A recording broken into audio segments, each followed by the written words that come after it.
বাংলাদেশের উপকূলীয় জেলা ১৯টি, বাংলাদেশের সীমান্তবর্তী ভারতের রাজ্য ৫টি, বাংলাদেশের সীমান্তবর্তী ভারতের পশ্চিমবঙ্গের জেলা ৮টি, জনসংখ্যায় বিশ্বে অবস্থান অষ্টম, জনসংখ্যায় এশিয়া মহাদেশের মধ্যে অবস্থান পঞ্চম, জনসংখ্যায় দক্ষিণ এশিয়ার মধ্যে অবস্থান তৃতীয়, জনসংখ্যায় মুসলিম বিশ্বে অবস্থান চতুর্থ।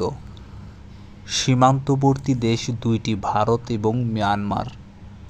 মুক্তিযুদ্ধের সেক্টর সংখ্যা ১১টি, নিবন্ধিত রাজনৈতিক দল ৪১টি, ভূ উপগ্রহ কেন্দ্র ৪টি, অভিন্ন নদীর সংখ্যা ৫৭টি, আন্তর্জাতিক মানের নদী ১টি পদ্মা, সরকারি নোট ৩টি, ১ টাকা, ২ টাকা এবং ৫ টাকা।